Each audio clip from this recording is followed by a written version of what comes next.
Regressamos às notícias nesta segunda parte do telejornal. O Ministério da Indústria e Comércio vai intensificar a expansão junto dos distribuidores e vendedores de produtos alimentares durante a quadra festiva para evitar especulação dos preços.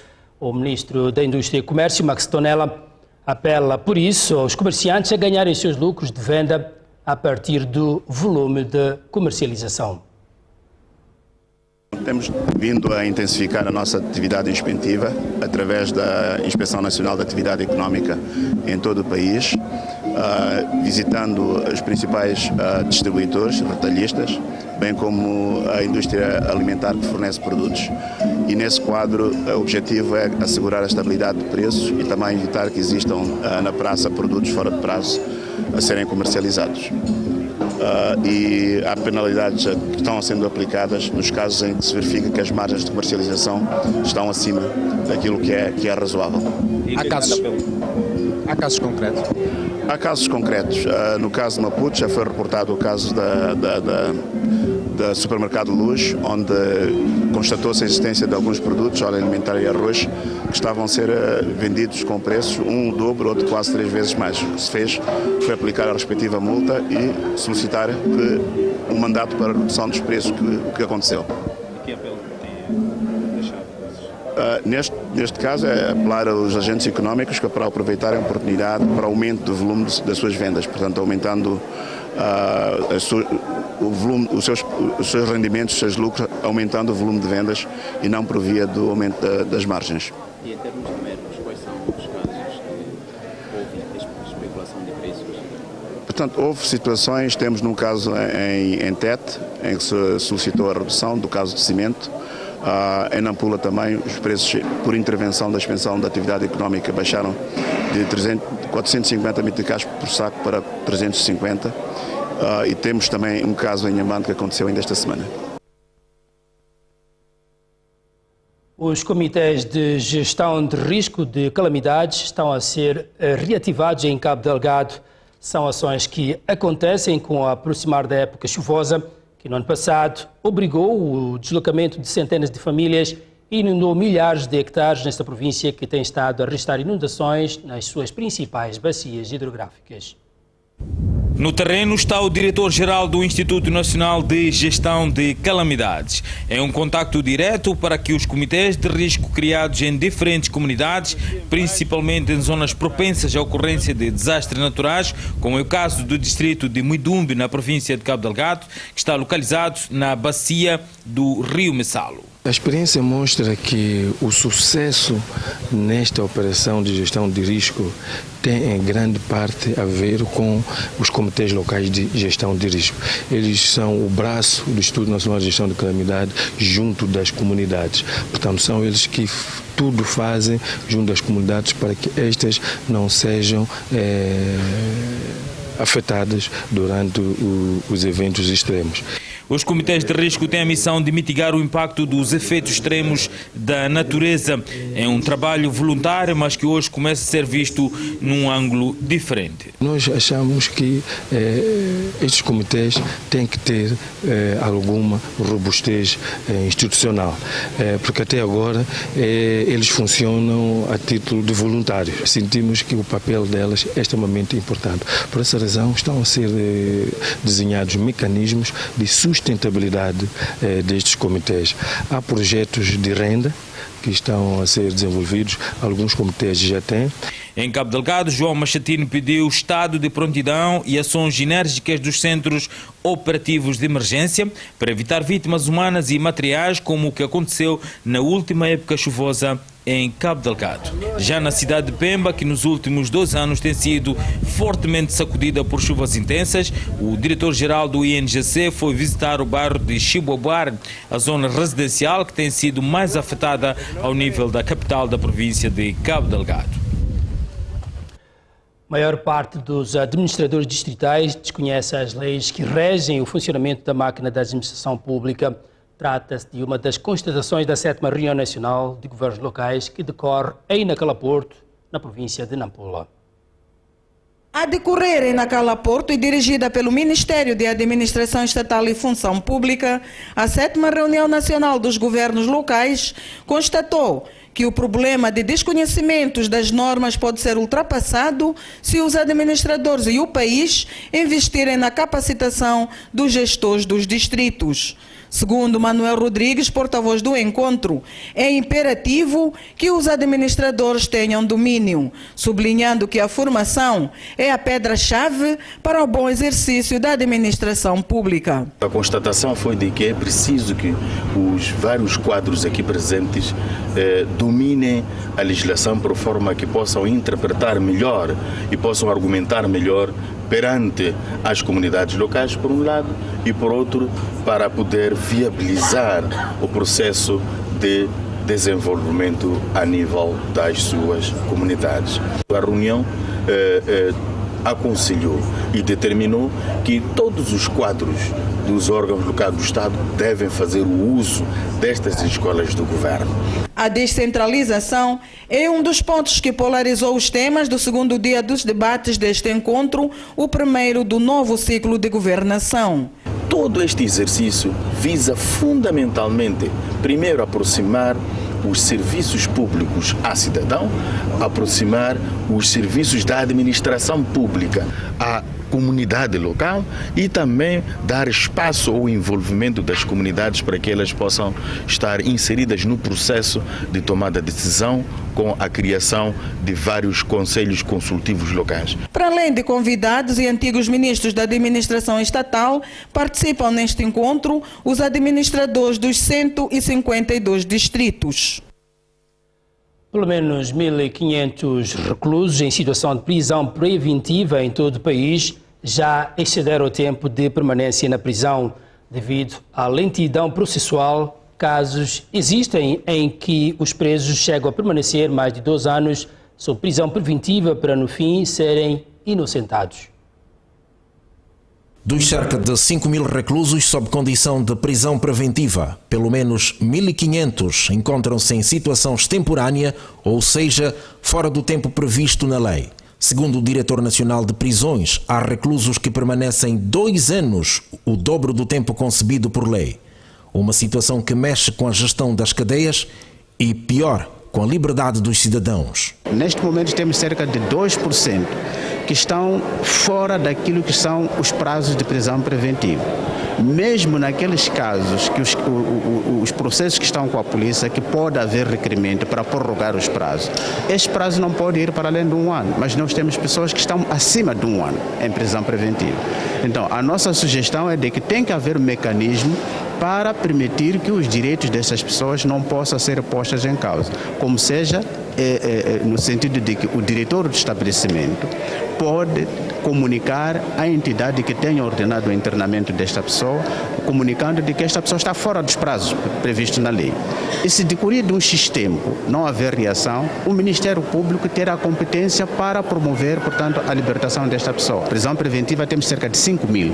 Temos cerca de 5.000, dos 15.000 temos cerca de 5.000 em prisão preventiva. E desses 5.000 temos cerca de 2% que estão prisão preventiva fora do prazo, legalmente previsto, porque a prisão preventiva está prevista. O que nos preocupa é aquela prisão preventiva. Chegam a 2 anos? Sim, temos casos de 2 anos que estão fora dos prazos estabelecidos. E como é que os serviços penitenciários resolvem? Nós temos resolvido comunicando às entidades que ordenam o internamento dessas pessoas. Há casos que resolvem, mas há uma lentidão. Eduardo Moçanhano foi hoje à Assembleia da República falar com os deputados sobre aspectos ligados à liberdade condicional contidos no novo Código Penal. O diretor do CERNAP explica que há necessidade de estender de 6 para 12 meses o período de estadia do recluso, uma vez que os primeiros 3 meses devem rigorosamente serem cumpridos. Se a pessoa está condenada a 6 meses, ele depois tem que entrar no outro segundo regime, que é de 6 meses. Então, praticamente, ainda está na fase do regime, não chega a beneficiar-se, portanto, da liberdade condicional. Este cumpre, portanto, nós queremos que seja assim. Mas, por outro lado, também queremos que nesta questão da liberdade condicional, a Assembleia da República observe o tratamento diferenciado para se beneficiar deste instituto entre aquele que pratica crime comum e crimes hediondos e delinquentes por tendência. Não pode ter o mesmo tratamento. Este é o nosso entendimento. O Código Penal classifica essas pessoas que pode haver prorrogação da pena. o próprio documento não diz quem faz o pedido da prorrogação da pena. Então nós entendemos que deve ser o serviço penitenciário, portanto, que submete ao juiz de execução de penas para fazer essa prorrogação da pena. Verificado os pressupostos, portanto, de haver este comportamento, portanto, dessa pessoa ser, portanto, delinquente por tendência. Para um código penal adequado ao contexto moçambicano, os deputados pretendem envolver todos os atores da sociedade e, no caso vertente, os reclusos também poderão dizer qual a melhor maneira de reeducá-los. Nesse espírito de incluir os próprios destinatários desta lei, amanhã, sábado, a Comissão de Assuntos Constitucionais, Direitos Humanos e de Legalidade vai interagir diretamente com os reclusos presos na penitenciária de Mabalane, para eles próprios serem parte ativa do processo da construção e de elaboração do Código do Processo Penal e do Código de Execução de Penas, para que eles próprios deem as suas sensibilidades. Ainda esta sexta-feira, a União Europeia oferece à Assembleia da República 250 computadores portáteis para os deputados. Jovem de 25 anos de idade foi vítima de golpes de katana na cabeça, desferidos por um grupo de 5 malfeitores no bairro da Plana Caniço, aqui na capital do país. Residentes da Plana Caniço dizem estar aterrorizados com as ações dos chamados homens katana, situação que tende a alastrar-se noutros bairros de Maputo no período da quadra festiva. Aquele que estava a mim atrás me bateu essa parte com katana. Absalão Chongo, de 29 anos de idade, conta que passavam um pouco das 21 horas de quarta-feira, quando na companhia do irmão e de 2 amigos, conversava de frente de casa nas proximidades do campo Célula H, no bairro da Plana Caniço, em Maputo. A conversa foi interrompida por 5 indivíduos munidos de katanas. Os agressores começaram a desferir golpes às vítimas que, sem outra saída, trataram de fugir. Quando eu queria fugir a virar para lá, naquela zona do Esquelene, aquele que estava a mim atrás me bateu essa parte com katana. Depois passou, fui para lá à frente. Aquele segundo tirou katana daqui de atrás, tinha usado o capuchinho. Aquele capuchinho, o chapéu tinha fechado aquela parte da pega da katana. Tirou aquilo ali. Katana, quando tirou, eu fugi. Desci para a Esquelene. Quando eu desci para a Esquelene, caí ali onde tem pedras ali. Depois ele me seguiu, chegou ali, deu de novo daqui de cima. Com aquilo ali, katana. Depois eu saí, corri até ali nas bombas. Pedi socorro ali naqueles quartos. Ninguém me atendeu. Tirei a camisa, amarrei aqui, corri até Mavalane. Atualmente inapto, Absalão Chongo é chefe de família cujo sustento provém de um trabalho por conta própria. Eu faço coluna e montagem e reparação de computador. Os residentes da Plana Caniço pedem a patrulha de unidades policiais, sobretudo em períodos noturnos. Homem katana bem. Alocava com uma van, anga exigir inchumo, com o telefone, bom telefone, lavava rapaz, vanga tsemelo luar, luar rapaz já não deixa mais telefone, mas com ima telefone, vai ter mais telefone, vai te comer, vai com gosto com lá telefone, mas vamos tsemelo, vai ter mais telefone, com como chegou, vai interessado com uma benjamuno, vou lavar o tomi lá, se lo outro man lava, vai surgir aí queen. Lomo shakarata, kulomba mabucha, avo itlangisa, lombo vovota idaya. Logo isuka yakombela apoio à esquadra. A esquadra fica e vai nica uma polícia. Vou ficar batlashwa kufambani. Logo mvakuma vavisanila. Nkoma lembe amani passadera o mefero. Só se iva mabucha só kumbilembe litaka isibamo statiraka que. Residentes da Plana Caniço dizem estar aterrorizados com as ações dos chamados homens katana, situação que tende a alastrar-se noutros bairros de Maputo no período da quadra festiva. Na província de Inhambane, a polícia implementa plano de operacionalização para garantir a ordem e tranquilidade pública durante a quadra festiva que se avizinha. A medida consiste na permanência de agentes especiais nas zonas estratégicas suscetíveis a atos criminais e reforçar a capacidade humana e material nos locais com maior aglomerado populacional. Em Inhambane, a Polícia da República de Moçambique está pronta em todas as especialidades para responder qualquer tentativa que possa pôr em causa a ordem e a tranquilidade públicas durante a quadra festiva que se avizinha. A comandante da PRM em Inhambane diz que a corporação será implacável em todos os capítulos, incluindo para os agentes da lei e ordem que se envolverem em esquemas de corrupção. Os chefes dos grupos aqui devem tomar medida para esses que fazem isto. Por isso, esse que vou encontrar a cometer essa indisciplina. Fora! Dora Manlati pretende que a província de Inhambane seja este ano a mais calma do país, mas para tal pede a colaboração da população. Intensificação da vigilância individual e coletiva, denunciando as autoridades mais próximas quaisquer intenções e ações suscetíveis de alteração à ordem pública ou descambar em vigilância. A polícia decreta tolerância zero à condução em estado de embriaguez e ao porte e uso de armas proibidas.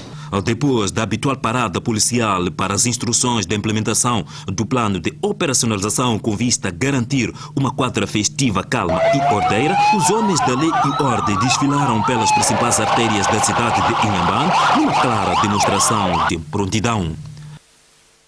Terminou hoje em Maputo mais um curso básico de formação de bombeiros. A cerimônia de encerramento coincidiu com o lançamento da primeira campanha nacional de prevenção de incêndios.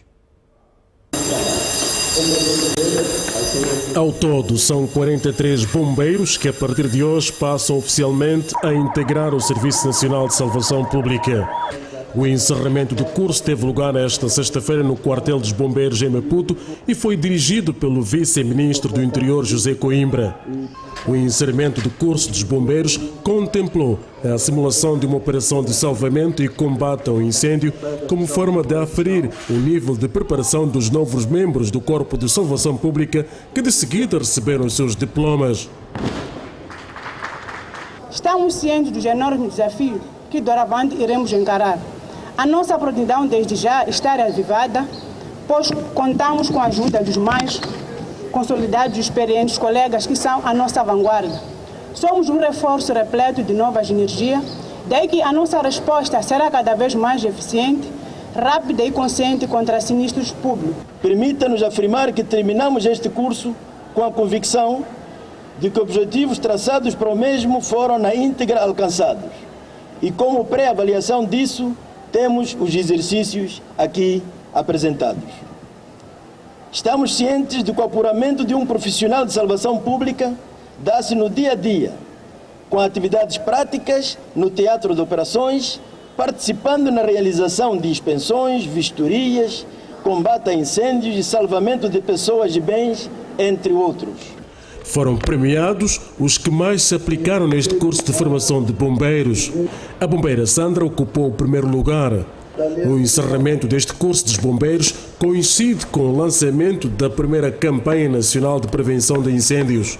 Saúde com elevada honra a todos os presentes desta cerimônia de encerramento do curso básico de bombeiros e do lançamento oficial da primeira campanha nacional de prevenção de incêndios a decorrer em todo o nosso território pátrio.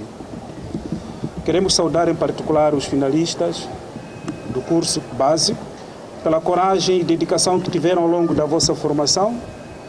Isto permitiu-vos concluir com êxito o curso que cabe-nos a honra de encerrar hoje.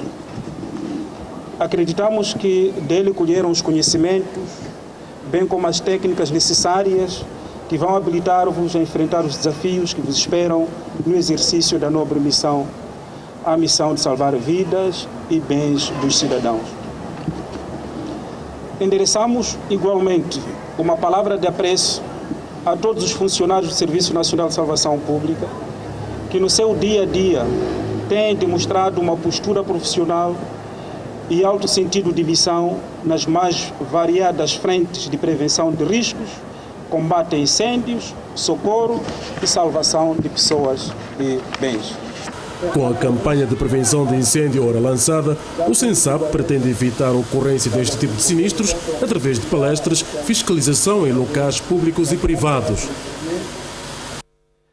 Crianças, adolescentes e jovens da Associação para Saúde, Ambiente, Educação e Gênero ofereceram esta sexta-feira um donativo de material escolar ao gabinete da Primeira-Dama da República. São 220 kits de material escolar que deverão ser canalizados através da instituição a crianças desfavorecidas. Eis os materiais resultam de uma campanha de angariação desenvolvida por 28 membros da Associação para Saúde, Ambiente, Educação e Gênero, com o objetivo de proporcionar um presente às crianças desfavorecidas. São 220 kits de material escolar, compostos por sacolas, cadernos, canetas, lápis, borracha, afiadores e estojos. Sempre ouvi que a vossa Moura Machel dizia que crianças são flores que nunca murcham. Então vamos juntos fazer crescer a nossa nação.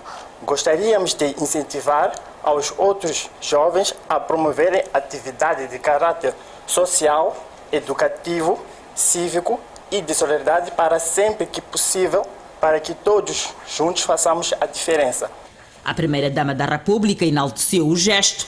Isaura Nhusse disse que o material vai permitir ajudar as crianças necessitadas.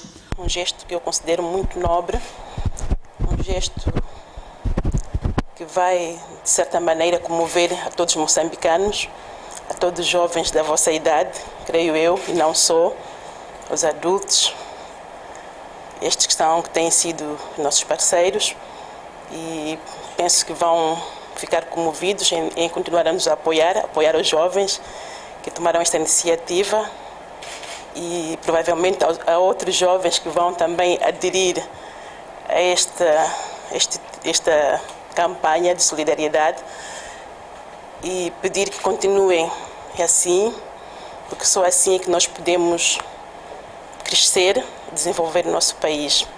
Num outro momento, a Primeira-Dama da República ofereceu 2 máquinas de costura a 2 viúvas. As senhoras juntaram-se em associação e confeccionam uniforme escolar no bairro da Liberdade, no município da Matola. Vendemos para conseguir sustentar as crianças. Somos viúvas. Temos feito geralmente no fim do ano e é a altura em que os papais, as mamães precisam, encomendam. Então nós fazemos trabalho consoante os pedidos. Sandra Langa e Margarida Silva são ambas viúvas de funcionários vítimas do acidente aéreo de Mbozine. Mais 24 empresas do ramo industrial aderiram ao Programa Nacional de Fortificação de Alimentos no país. Trata-se de empresas de Norte, Centro e Sul que produzem alimentos a partir de derivados de milho e açúcar. Cerca de 43% de crianças moçambicanas menores de 5 anos de idade sofrem de desnutrição crônica. Em média, 1 em cada 2 não atinge o seu potencial de crescimento físico, mental e cognitivo. O governo moçambicano quer inverter o cenário, criando condições a partir da fortificação de alimentos mais consumidos no país. Em 2011 foi o início da primeira fase deste projeto, onde foram investidos cerca de 2,5 milhões de dólares americanos. O trigo e óleo alimentar fizeram parte dos alimentos contemplados no programa de fortificação de alimentos. Em alguns países, a fortificação dos alimentos é obrigatória.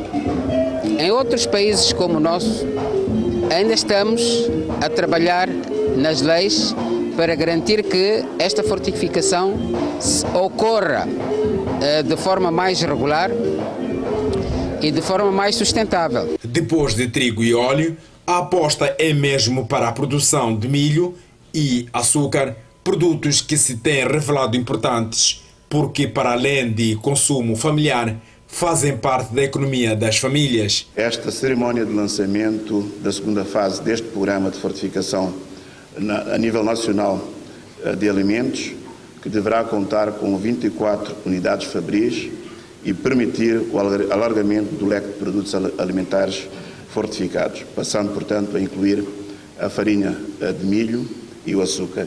Pelos resultados obtidos na primeira fase, o programa de fortificação de alimentos assegurou 3,5 milhões de euros para a implementação da segunda fase. Fortified food is a way of contributing to the future development of Mozambique. Mass fortification is therefore very important because most of you around this table, when you go home, you provide the best food to your children, to your elderlies and to your families.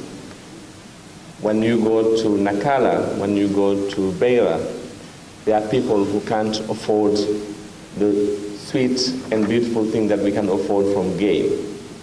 That's why it's commendable to see this government so focused on getting the right food to the right people at the right place in Mozambique at an affordable price. Empresa Municipal de Transporte Rodoviário de Maputo, a EPM, vai passar a operar com novos horários. De segunda a sábado, os autocarros partirão para os bairros às 4 horas da manhã e às 22h30 estarão nos principais terminais, como Museu e Praça dos Trabalhadores. Em relação aos domingos e feriados, os autocarros far-se-ão às ruas às 5 horas da manhã.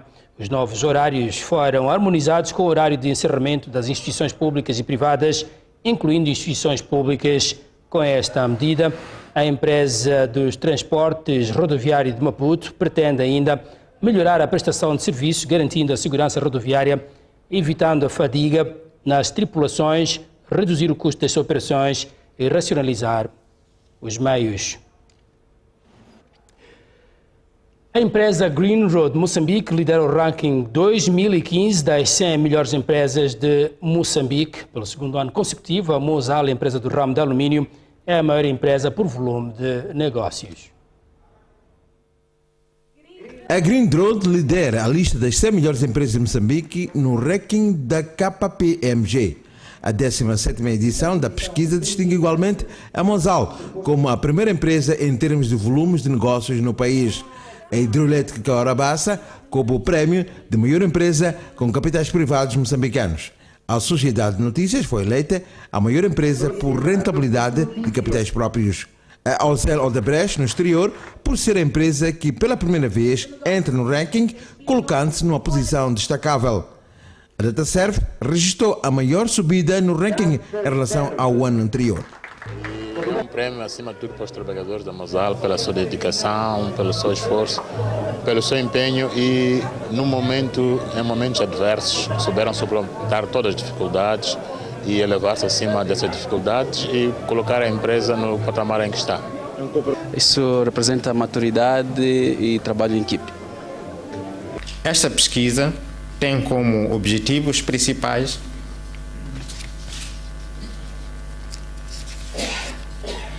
aumentar a competição entre as empresas no mercado nacional, contribuir para a promoção de um ambiente de transparência na gestão de negócios no país e premiar e divulgar os sucessos conseguidos pelas empresas que operam no mercado moçambicano.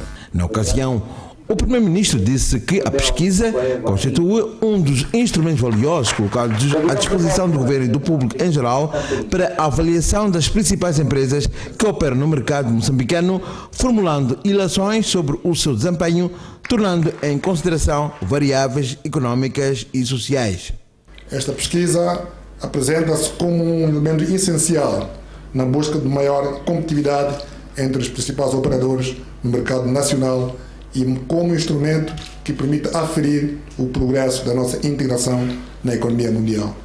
Carlos Agostinho do Rosário reiterou o compromisso do governo de fortalecer continuamente a parceria com o setor privado com vista à melhoria do ambiente de negócios. Notamos com satisfação o grau da competitividade que esta empresa revela, uma vez que nos resultados apresentados nesta cerimónia há empresas que ocupam posições diferentes daquelas que no passado ocuparam, havendo ainda outras que cederam lugares a empresas que participaram pela primeira vez. Isto significa que no dinâmico ambiente de negócios em que vivemos, a conquista num lugar do ranking representa sempre um desafio permanente na melhoria da prestação de serviços e no incremento da produtividade. A metodologia de pesquisa consiste na coleta e análise de dados financeiros e econômicos das empresas participantes por via de um questionário.